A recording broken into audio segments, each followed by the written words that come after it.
Welcome to Bleav in Arizona State.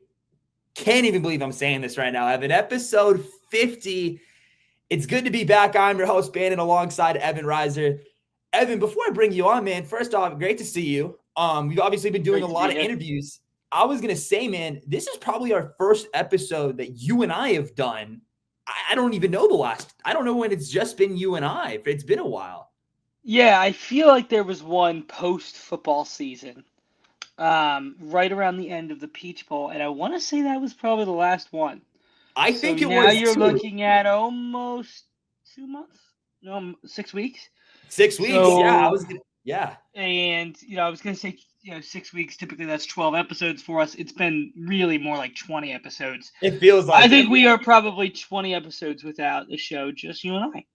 Well, I missed you, man. Obviously, I've having amazing guests on, and we're gonna get all into that, man, because 50 episodes is I don't even know really where to begin, because I've been thinking about this all day. And we don't have before we actually start the episode, we might as well promote ourselves. Make sure you're following us on Instagram at Bleav in ASU, BLEAV in ASU, and make sure you're listening to us wherever you get your podcasts, Spotify, Sirius XM. We're really excited. We're going to be announcing a lot on this episode, so make sure you stay tuned and just kind of reflecting on 50 episodes of Bleav in Arizona State. So first off, I want to say thank you to all the listeners. We got a lot of you guys, whether from the Instagram, whether just listening to the podcast. It's been a dream come true, and I get to do it with my best friends, so I think it makes it even cooler. But Evan, I don't even know where to go with this, man. This is just so wild because, hey, we're doing an episode just you and I for the first time, and feels like 2 months, which is crazy.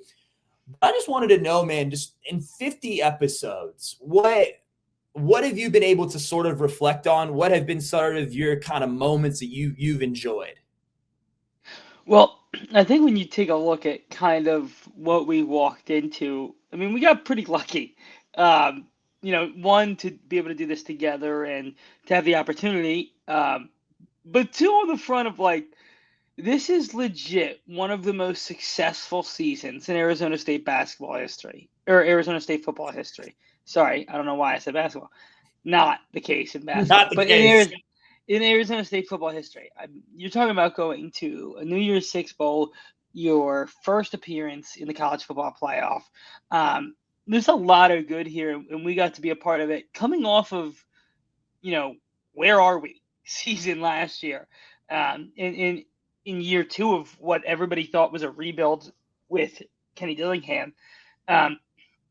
So when you look back and you say, okay, what are some of our fun episodes? Gosh, one of our first ones, so we started the week of the Kansas game.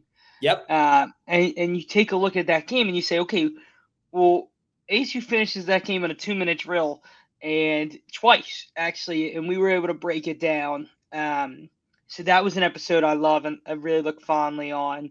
How can you not talk about our episode with Jake Plummer and that opportunity that we had to have? And so you look back and you're like, wow, look at all these opportunities we've been able to have. And it's fun to look back and be like, okay, well, where did you start, believing in this Arizona State team? We covered really the Cincinnati loss and was like, oh, okay, where are they? Where is this team? Or are they going to get stuck in neutral? And you look back and you're like, well, I looked like an idiot. I looked like an idiot. I was wrong on everything I said. You know what I mean? And we talked about going to the Las Vegas Bowl and the Holiday Bowl. And when that article came out about ESPN saying that we were going to play Alabama, we were laughing about it. We thought it was hilarious. Yeah, I laughed in that article's face, and now they legit have a Heisman favorite quarterback and somebody that a lot of people think could go top 2 in the draft in, the next few years. Never thought that we'd be even saying that. Because, yeah, I mean, obviously for those that don't know the full context, Evan and I were best friends our freshman year at Arizona State at the Walter Cronkite School, proud graduates to say the least. And, we've made a lot of amazing connections through that school. And then, the opportunity kind of presented itself to do this show. And it was, like we said, during the Kansas game when any Arizona State fan could really tell you that game, not maybe for some people, I think a lot of people would say, oh, the BYU game. But if there wasn't a perfect time there was no better game because, obviously I wasn't at the game, but you were, Evan. But, you talk about the 2-minute drill. Kansas wasn't playing the best they were, especially not in the fourth quarter. And that was really shown. But then you begin, like we're talking about the Cincinnati loss too, because, we were talking so much about the kicking, and that was obviously the big story that came out of that game, of course, from Kenny Dillingham's one of many infamous press conferences. But Evan, it's so funny because besides all of this, I want to give you your flowers because as your friend, I know that you've had an earlier experience than I have, and the Sun Devil, getting bit by the Sun Devil bug, to say the least, as far as that goes. And I remember a conversation you and I had talking about Kenny Dillingham. And when I first took my job, when he got his job, like I was right after. Yeah. And you were the only person out of our group of friends. We literally were laughing about this. And I apologize. And I apologize. And I'm a Bleaver. And we all know this. I love the team. I love Kenny. I'm a proud Sun Devil for life. But the team was struggling so bad. And then we were like, can Kenny really do it? You said 100% without a doubt, hell yeah, he can. Seriously. You brought it up one time on the podcast. You did. And I think I told everybody, and I can tell you the day I met Kenny, talk to me about that experience real quick. I've always sat down. So we did the coaches show on Wednesday nights, and then I would go. So on Wednesday nights, formerly at Dave & Buster's, now at Trophy. But so I, got to hear him talk there, and then in post games, I used to set him up with the radio interview as part of my internship that I did in school, and you could just see his passion. And you could see that he really wanted to build this thing the right way. And then you start to go to practices and you hear him talk to the team and you hear him talk to the media and you're like, okay, so he's going to change here. And I remember pretty early into not this, this previous years, but 2 years ago, I came home and I was like, to some of my roommates, Lucas and Luca, two of our good buddies, like, listen, give it 5 years. Give it 5 years. Let him get his guys in the building. This team's under sanctions right now. I have no idea what recruitment's going to look like in a few years. But let him get his guys in the building. I think this is going to be a team here in 4 or 5 years. And what's the one thing that speeds up a rebuild is a quarterback. And they got their quarterback, and he's an offensive mind. And when you look at Kenny and you look at the string of success that has followed him, I think it didn't take long before you're like, okay, this is the right hire for Arizona State for one reason. And the biggest one being that he's a lifer. He went to Arizona State. He's from Arizona. He loves this school. And, it's going to take, a dream NFL job for him to leave this school. And even then, I don't really know what that looks like. Like, I don't know if that's a thing for him. I think this is the dream.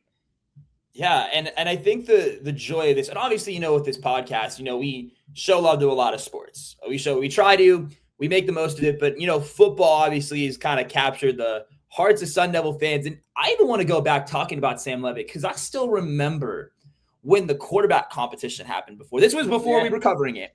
But people got to remember some history behind this, is that Jalen Rashada, this big-time recruit, over Sam Levitt. And then you see Jalen Rashada transfers, and then you're like, okay, here we go. It's going to be another classic. And then Jeff Sims comes in.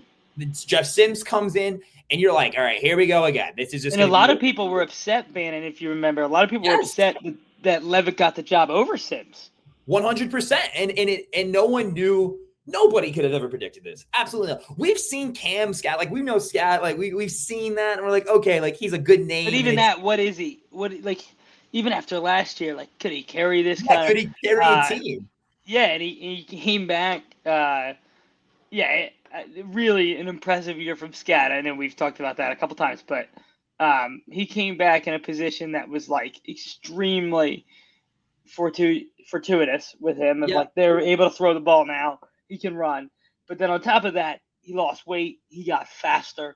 He looked 2-3 steps faster this year. It was extremely impressive with the kind of work he put in the offseason. And I think that all talks to Kenny. He's like, these guys love him. And, like, you just hear the players talk about coach. And, like, it's not hard to see they want to play for their coach. And they love their coach. And, like, that is a real thing, man. Yeah. It's a real thing. And we've been in, obviously, I kind of came back into Scottsdale. When we started the podcast, I actually was back at home.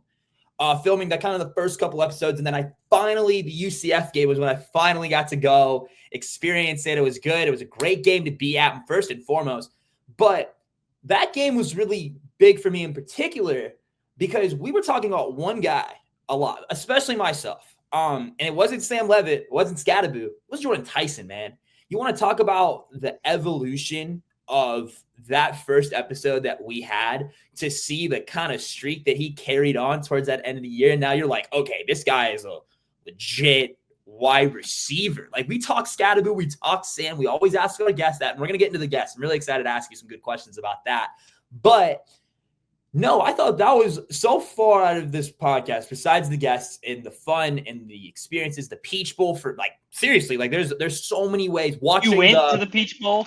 Yeah, watching the Big 12 championship game with you, our passion, really talking X's and O's during that game. It was a fun time. We had a good time. It was fun. Yeah, 100%. The thing is that to see the evolution of Jordan Tyson when it just came out, we don't know who this wide receiver one is. We don't know this because we know Guillory and we know that they run the ball with Scadaboo, but there wasn't that second guy.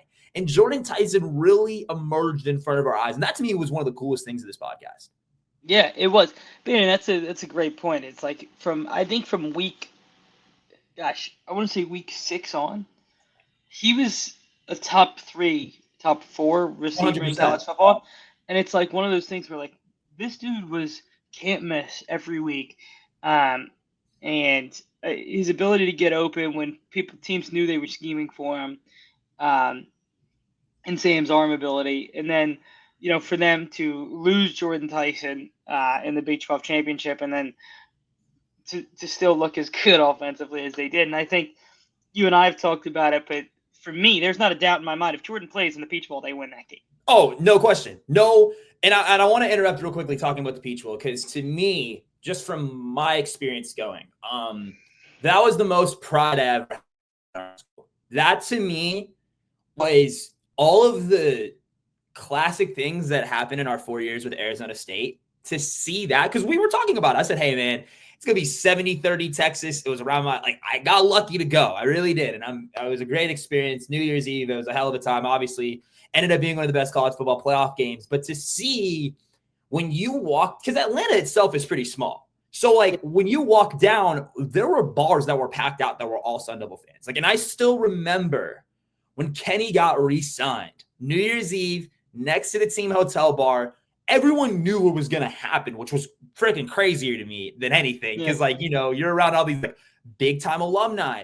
Better yet, even parents that were at the Rose Bowl bringing their kid that goes to Arizona State. And seeing that brought me so much joy. So, luckily, and we got a lot of networking done out there. Obviously, the Jake Plummer interview, that in itself was – we need to talk just about the Jake Plummer interview because – the process, shout out to Bleav, by the way. Bleav made that happen. I would say we account for 90% of our guests, but the lucky 10% has been Plummer and a couple other people. Derek Hagan's one. Shout out Derek Hagan. But that was crazy because we literally, Evan, how many hours because we didn't know he was an honorary captain for the Peach Bowl. And we might have had a couple hours notice that we got the opportunity to interview him. I don't even know how many hours was it? I was at work when you first texted me. Mm-hmm. I was still at work when we did the interview. So I don't even know when I was working. Because I was at the college football, the museum. Yeah. And then I'm walking by his because he has his own little statue.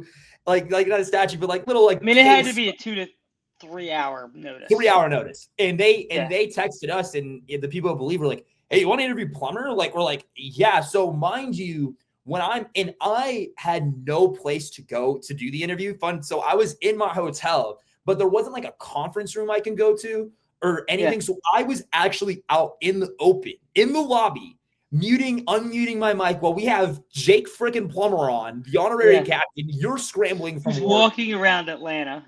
Literally, he was at a dinner and he took time, and it was not chill. It was pretty chilly. He was in the cold for us, and he ended up being really cool. And obviously, we hope to bring him back. He's been super cool with us so far. showing love to us once again. We obviously appreciate Jake for that, but that was our biggest interview by a landslide. And I think, we're hoping for we're hoping for some more. And for the record too, guys, we're just gonna let you guys know.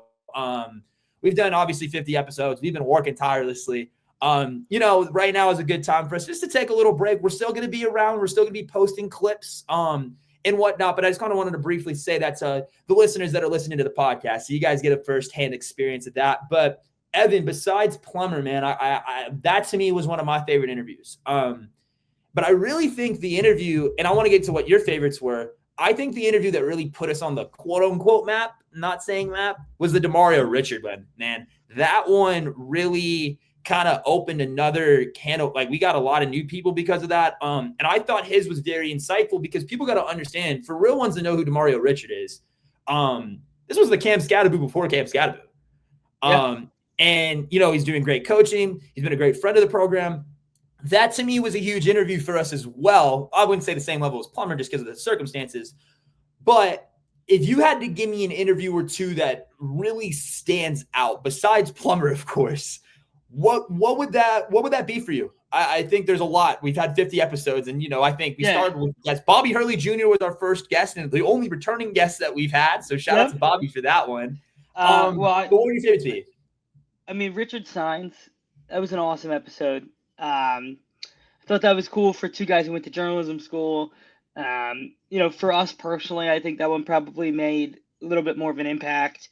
And I think it was really cool viewpoint to see somebody who's covered the team for as long as he has. Really loved our interview with Joe Healy. Another kind of different perspective to get on the team is like somebody outside looking in. So those were fun. And, from a non-football perspective, I'll go new, but I really loved the Aaron Simpson episode and talking about Aaron Simpson was a guest. Yes. And the UFC. And I thought that was a really cool episode. I think there's been a lot of really cool ones. I think those were three of my favorite guests. And then from a football player perspective, Demario Richard was a great one. Really enjoyed Derek Hagan as well. Sean McDonald, I thought both of those guys were great. I enjoyed both of those episodes. We recorded both of those in the same day. And that was crazy. And that was really fun. That was really fun to do it with both of them and kind of have it back and forth with both of them. So those were a couple there that I loved. I think those are the ones that stick out in my head of those are some of my favorites. Yeah, I mean, I thought if this gave you kind of like a Mount Rushmore, I mean, Plummer and Demario Richard would be there for me. I thought a really good Tyson Brown right after the Big 12 Tyson Brown was great. First player interview, football player interview that we got, which right after the Big 12 championship, right 2 days. And I got to meet him at the UCF game. Which fun fact? So for Kyson, shout out Kyson Brown. Seriously, first football player interview that we got. It was after the UCF game. And Evan was working. I was covering it, and I was able to go on the field after. And I got to interview Kyson, and I had a microphone ready to go. Really looking forward to, some new visuals, to say the least, because, it's kind of the same repetitive stuff when we post our daily clips. But the microphone was not working when we interviewed Kyson Brown, which made it can't hear anything. Couldn't hear a thing. We got good B-roll, great B-roll. But rookie mistake right there. So I thought that was pretty funny. And I think especially to talk to Kyson Brown after that Big 12 championship, and honestly, to see what he did in the Peach Bowl, because I continue to say he had probably one of the most underrated performances, because when Scadaboo was down and hurt and cramped up and tired, he picked up the load, got some key first downs. People don't recognize that. People do not recognize that type of stuff. So that was really cool for me to see. And you got to talk to him, and it's a shame that we didn't really get the audio from that. That UCF game was actually the only game that Scat missed. So that was, and he put up 79 yards, 18 carries. Yeah. And so that was a game that he really kind of came onto the scene. And I think that when you look at that UCF game, that's an interesting game, Bannon, because no Scat, right? And so when you look at it, you're like, well, where did ASU kind of make that jump? And you can look back and say, listen, they put up 35 points against UCF, and I get they had the pick six and stuff, but Leavitt was 16 to 25 for 3 touchdowns. You know what I mean? They were extremely efficient at offense. without not arguably their best player. No, yeah. So I think that's where kind of the season took a turn, and just we got a cool story, and it's a shame we didn't execute, missed opportunity. Like I'm gonna we'll blame be the better next cameraman. I'm time. gonna blame our cameraman, our side cameraman Lincoln Huffman on that. I'm gonna blame him. But it also was my fault. So I'll joke about that a little bit. But that was funny. But talking to Kyson, I was gonna say another underrated interview I really liked, and I put this personally, my Mount Rushmore, I think, would be Mario Richard, Jake Plummer, Sean McDonald. And listen, we love all of our guests. This is just our personal favorites. But I would put Charlie Regal up there because that was the first coach. And not to mention, for the background of Charlie Regal, without him, Kenny Dillingham would not be a coach, because people got to understand Regal was the head coach at Chaparral. Obviously coached a guy like Taylor the One and people like that and whatnot. But then Kenny was hurt and he said, hey, this guy needs to be a coach. Charlie Regal was literally the reason. So if you see him. Yeah. I think that episode is really cool from a perspective of that. ASU they'd run some fake punts. We were talking, yeah. We talked about some of the fake punts they ran during the year, and they ran another one later after that interview. They did an onside kick in the BYU game. Like, they tried things on special teams this year. So, it was cool to get it from a perspective from Charlie Regal. And we talked to him about, like, what does that look like? Are you looking at that a week in advance? Is that something you're seeing on film? And he does a great job in that episode, if you don't go back and listen, of breaking down what they saw on tape against BYU to be like, hey, there's our opportunity. There it is. And then ran it and did it to perfection. If you get the chance, go back and listen to that, because that's a really cool snippet from him. And you can also listen to Bleav in Arizona State wherever you get your podcasts, Spotify, SiriusXM, Apple Podcasts, got to make that happen. And, speaking of that BYU game, Evan, that was an incredible experience because it was at Sun Devil Stadium, sold out. The buildup for that was kind of like where we really started to get our guests. And then that obviously carried on to, them winning in the Big 12 championship and, coming up short in the Peach Bowl, but still putting up a fight to where they got the respect. And that's all they really wanted. It goes, that BYU game was something else. That was such like a cool thing. I remember taking the photo with you on the sideline. And that to me was like when I was there pregame and I'm like looking at this crowd, and I mean, it was a packed crowd. It was a lot of craziness, saw some funny signs. Not going to lie, saw some funny signs.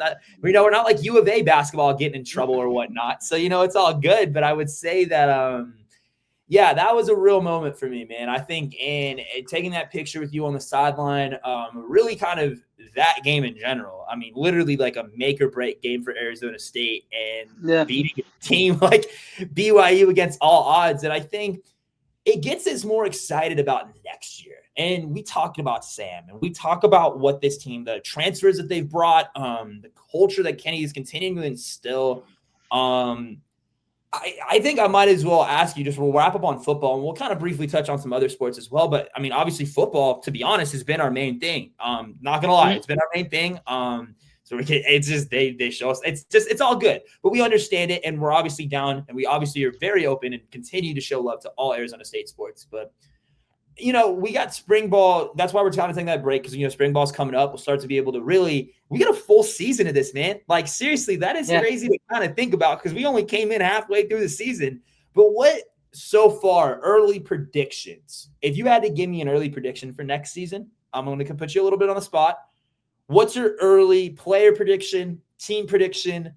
It could be crazy. I'm really intrigued to hear what you got to say, because we talk a lot about the future of this team and what Sam Levitt, Kanye Udo, like we have great guys now coming in. Jordan Tyson again, like there's a lot of movement, but I'm excited to see it. But I want to get your early kind of like just prediction, just take on Arizona State football.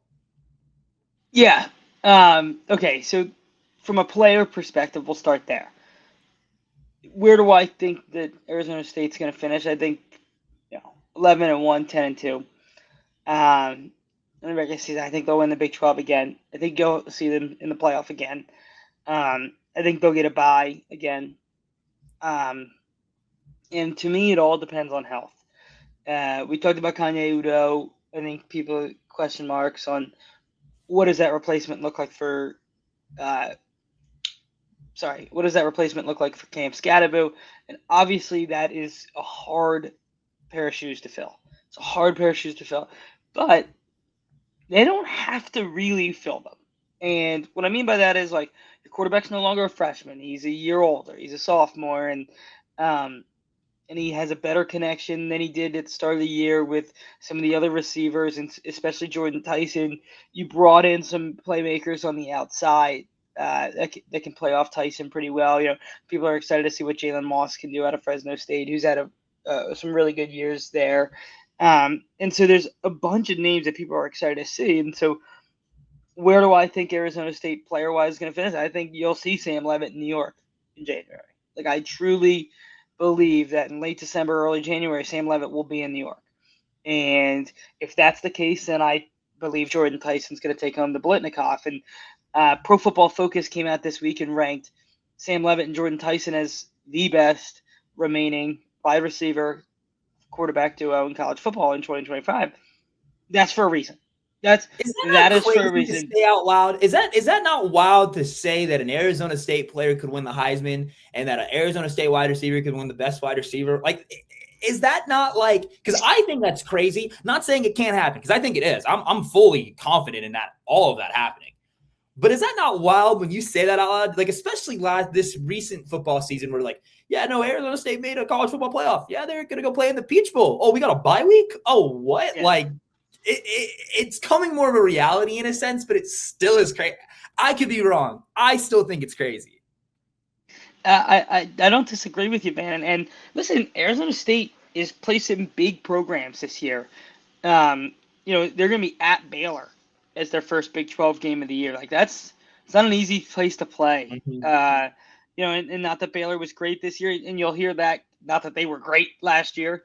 You're going to hear me say that for a few teams on the schedule, but these are good programs. Baylor's a good program. TCU, you get to play them at home. Like, it wasn't long ago they were in the national championship. I know there's a ton of turnover in that roster, but like, that's a good program. It's a well-run program, and they've competed for years and years and years.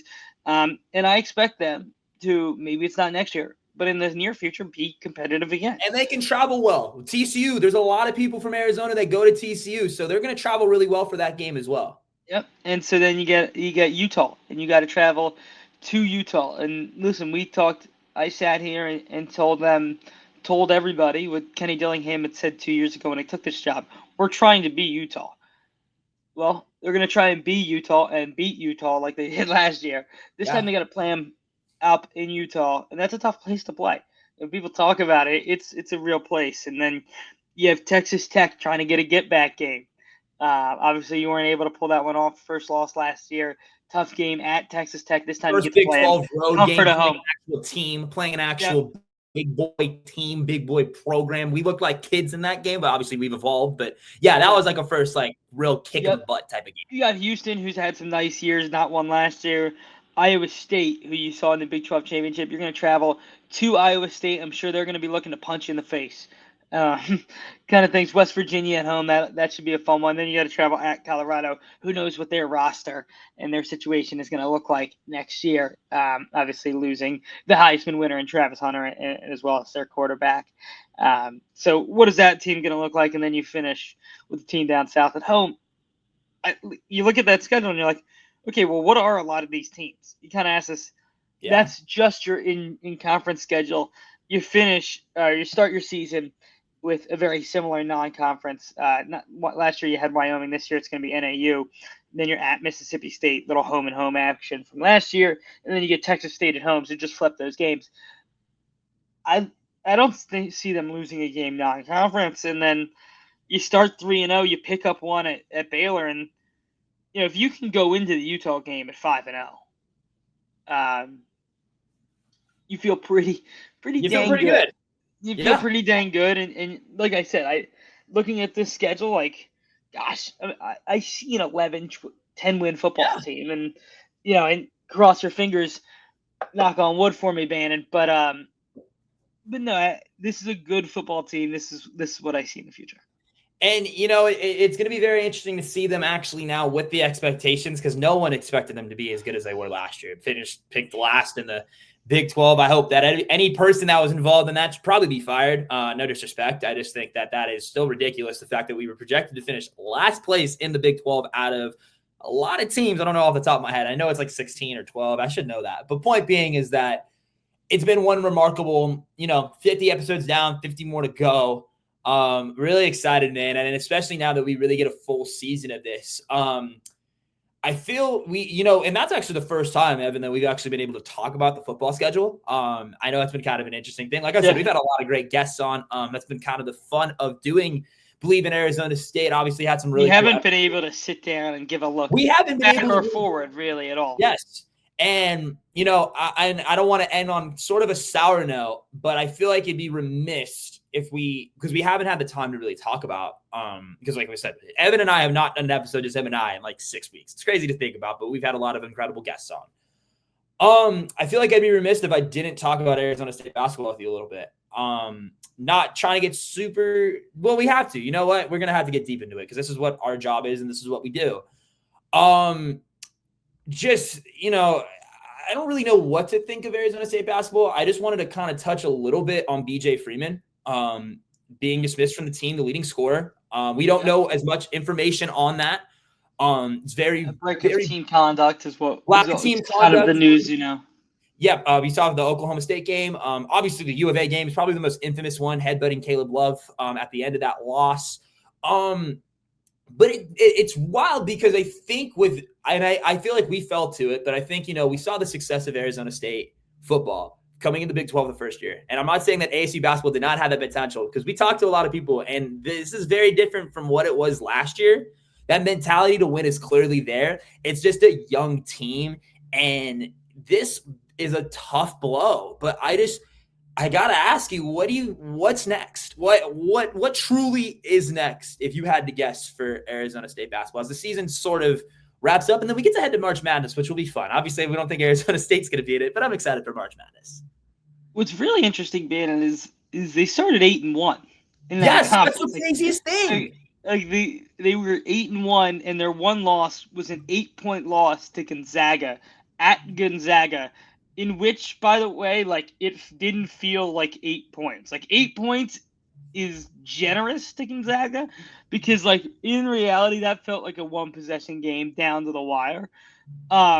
So crazy that this is, how this season has gone. But since they've gotten in conference, it's been a struggle. And it started on, New Year's Eve. They lost to BYU by 20 and, just really haven't been able to right the ship since then. I mean, Ben, they're 4-12 in conference, and it feels like maybe emotions have gotten the best of them, and some of them they've let them spiral. Injury bug has really been a problem. That's been really bad. There's been nights when they're down to just 6 scholarship players trying to get on the bench, trying to get only run one off the bench, and there's been nights where we're seeing Love Bobby getting 18 minutes in a conference game, in which they're competitive, and it's just become injury and short staffed for the basketball team, and they just haven't been able to keep up. And when things go bad, sometimes they start to go worse, and it just feels like over the last few years with this team, they've let things start to spiral. When things go bad, things can go worse. And so that we saw that now with BJ Freeman, who's been dismissed from the team. And listen, I think everybody's really excited about what can happen with JQ. We've seen some great games recently. And they were able to win their first game without BJ Freeman. You know what I mean?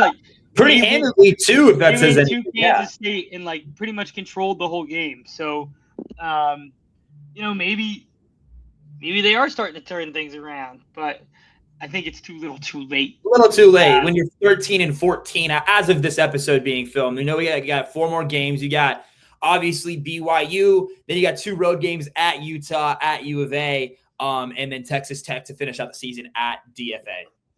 Yeah, and so we all think it's too little too late unless they win the conference. But no, and kind of a disappointing season for Arizona State basketball. A season where they had a lot of talent, a lot of young talent, it really just didn't kind of come to fruition. And it, like we said, I think when we were previewing this team, like obviously last year was a full-on disaster. We know this. I think it was pretty evident with the nucleus, and then you get all these new guys come in.